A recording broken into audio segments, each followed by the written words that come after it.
Halo, assalamualaikum. Balik lagi di Gonta Ganti HP, channel HP yang TWS-nya juga gonta ganti. Studio baru aja rilis TWS baru nih, dan ini kabar baik banget buat kamu yang nyari TWS earphone dengan looks dan finishing premium plus budget yang lebih terbatas. Iya, karena seri A dari Studio ini umumnya memang lebih terjangkau, dan Studio A1 Pro ini mantapnya sudah membawa dua fitur yang menurut saya cukup krusial ya di TWS earphone zaman now, yaitu ANC dan juga multi-point alias dual device connection. Harganya berapa? Nanti saya sebut di akhir deh. Yang jelas di promo launchnya ini ada case alias pouch cakep yang dibonusin buat para early adapter.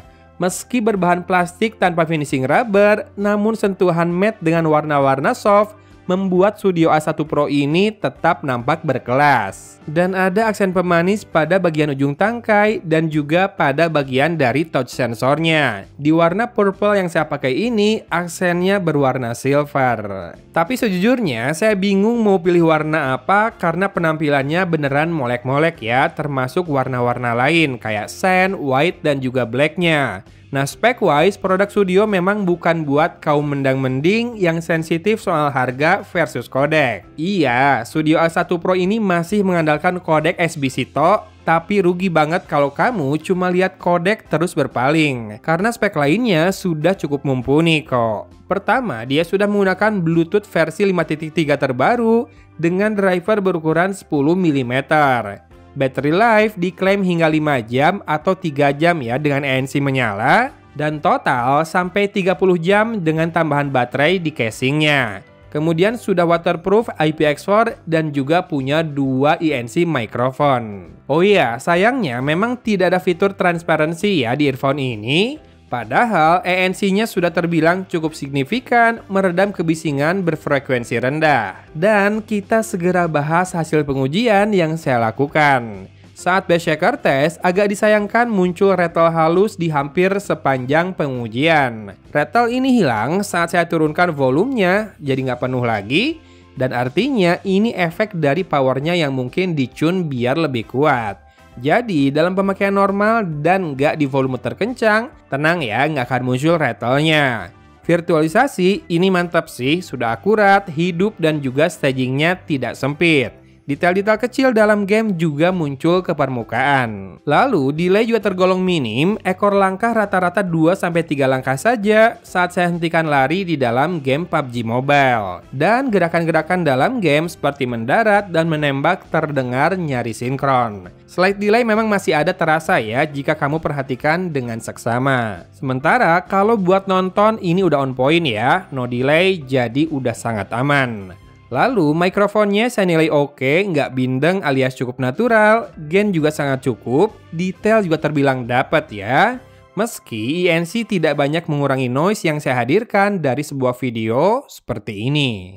Ya, seperti ini contoh perekaman audio dengan menggunakan mikrofonnya Studio A1 Pro, A1 Pro. Ini saya nyetel video kenceng banget, noise dari sebuah restoran atau cafe, gimana? Suara saya masih terjelas atau enggak? Saya akan berhenti bicara dulu sekarang.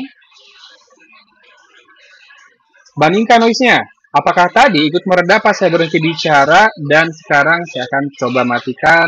Silahkan bandingkan lagi. Apakah suara saya sekarang jadi lebih berisi, lebih bulat, dan lebih kaya akan detail? Komen ya. Segini cukup nggak buat komunikasi? Detailnya cukup? Gain-nya cukup tinggi nggak? Dan karakternya natural atau tidak? Komen ya. Jangan lupa. Nah, sekarang tiba saatnya bahas sound karakter dan kualitinya. Untuk kesekian kalinya, saya bisa bilang audio racikan Studio ini jempolan. Terutama mungkin cocok dengan selera telinga saya ya. Dimana bassnya punchy, bulat-bulat, rapi dan empuk, tapi nonjok alias nendang juga. Layering bassnya terasa ada hadir dan ekor bassnya tidak panjang ya. Karena rasanya memang rapi bassnya ini tanpa terasa ada permukaan yang jadi kasar. Kalau buat saya, ini mantul. This way, sektor vokal jadi bisa di-maintain dengan baik untuk kejernihannya, pitch dan tone-nya yang jelas, yang pas, kemudian natural, balance, dan juga bening. Saya pakai ini buat nyimak podcast dan kajian alias konten-konten yang isinya conversation, udah mantap pisan. Treble juga clear ya di sini, stringnya hadir ngepas, kemudian sparklingnya terasa tapi nggak sampai jadi runcing di telinga juga. Stringnya ini lumayan walau bukan yang paling crunchy, dan saya suka karakter yang cenderung balance begini. So ya, memang bukan buat bass head ya, lebih buat yang mau semua sektor terdengar seimbang, clarity-nya jempolan, detail kaya tapi power tetap dapat. Dan isolasinya juga ketat ya ini, jadi cocok buat dengerin detail lagu sampai mendalam atau saat ingin kamu kerjanya tidak terganggu suara lain. Tapi hati-hati karena jadinya kurang bisa memantau keadaan sekitar. So, buat harga 799 ribuan, Studio deliver suara yang buat saya ini keren ya. Karakternya sesuai selera saya, bassnya punchy, tapi overall ini balance dan juga detailnya rich asli. Dan jangan lupa, plus lagi ada ANC dan juga multi-point connection, jadinya secara fitur juga kepakai banget. Dan semuanya dibungkus dengan DNA Studio yang tetap hadir di urusan looks yang elegan dengan finishing yang kerasa mewah. Beberapa catatan juga sudah saya sampaikan ya di hasil pengujiannya. So, kalau di titik ini kamu masih ngerasa klop sama Studio A1 Pro alias A1 Pro ini, silakan, linknya ada di deskripsi.